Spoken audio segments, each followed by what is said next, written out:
My self Rajendra Sharma. आज हम physical chemistry में जो हेनरी का नियम है उसके बारे में डिस्कशन करेंगे। ये सॉल्यूशन टॉपिक से रिलेटेड है। इसमें जैसे कि जो लिक्विड होता है उसमें गैस भी सॉल्युबल हो सकती है और कितनी अधिक मात्रा में गैस लिक्विड सॉल्वेंट में घुल सकती है उसके बारे में ही हेनरी का नियम बताता है। यानी यदि हम देखें तो द्रव में भी गैस घुलने लगती है और यह प्रेशर पर डिपेंड करता है। यानी गैस द्वारा यदि द्रव की सतह पर दाब डाला जाता है तो गैस जो लिक्विड सॉल्वेंट है उसमें घुलने लगती है और गैस द्वारा लगाया गया द्रव की सतह पर लगाया गया जो दाब है वो जितना अधिक होता है लिक्विड सॉल्वेंट में घुलने वाली गैस की मात्रा भी उतनी अधिक होती है। यानी ये एक दूसरे के समानुपाती है। दाब को बढ़ाने पर जो गैस की मात्रा है द्रव में घुली हुई मात्रा वो भी बढ़ने लगती है।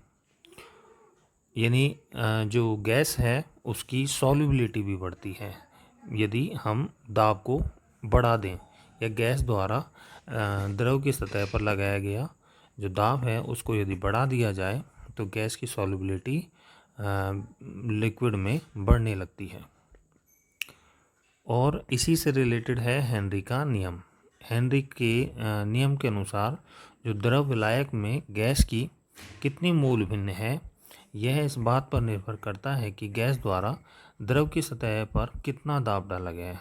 यानी यदि प्रेशर को बढ़ाने या घटाते हैं तो जो लिक्विड सॉल्वेंट है उसमें गैस की मोल का जो मोल फ्रैक्शन है वो भी बढ़ने या घटने लगता है और ये एक दूसरे के समानुपाती होता है। द्रव की सतह पर गैस द्वारा जितना दाब डाला गया उसी समानुपाती रूप में द्रव विलायक में गैस के मोल भिन्न घुले होंगे। कैसे कि यदि हम प्रेशर को बढ़ाते हैं या द्रव की सतह पर गैस द्वारा लगाए गए दाब को यदि बढ़ाया जाता है तो लिक्विड सॉल्वेंट में घुलने वाली गैस की मात्रा भी बढ़ने लगती है या उसका जो मोल फ्रैक्शन है वो भी बढ़ने लगता है और ये एक दूसरे के समानुपाती होता है। यानी P proportional to X gas. X gas क्या है? मोल फ्रैक्शन ऑफ गैस जो कि लिक्विड सॉल्वेंट में घुली हुई है।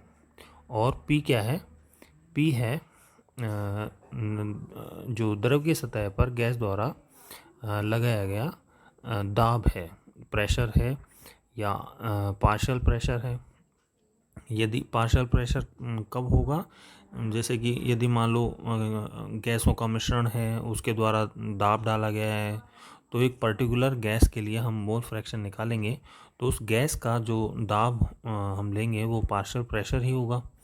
और P proportional to X gas यही हेनरी का नियम है। हेनरी का नियम ये कहता है कि गैस द्वारा लगाया गया दाब जो होता है वो उसके समानुपाती होती है मोल फ्रैक्शन ऑफ गैस। और प्रोपोर्शनल का जो साइन है उसको यदि हम हटाएं तो P इज इक्वल टू के एच इंटू एक्स गैस आ जाएगा। के एच है हेनरी कांस्टेंट, हेनरी के नाम पे रखा गया है तो K H is equal to Henry constant है जो कि टेम्परेचर पर निर्भर करता है।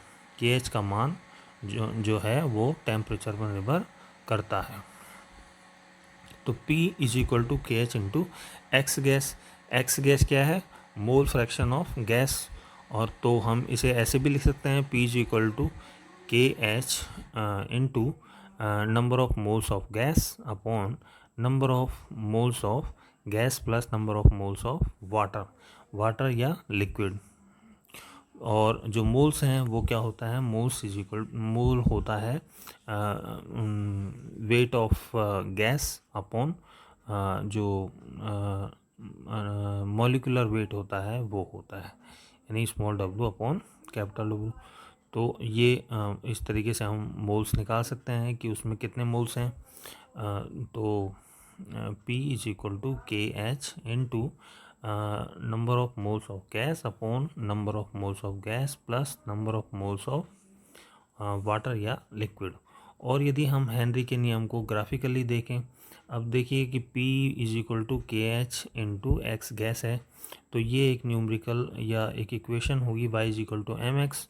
तो इसको हम ग्राफिकली इसी तरीके से लिख सकते हैं कि जो y एक्सिस है उस पे P आ जाएगा और जो x एक्सिस है उस पे x गैस या मोल फ्रैक्शन ऑफ गैस को हम लिख देंगे।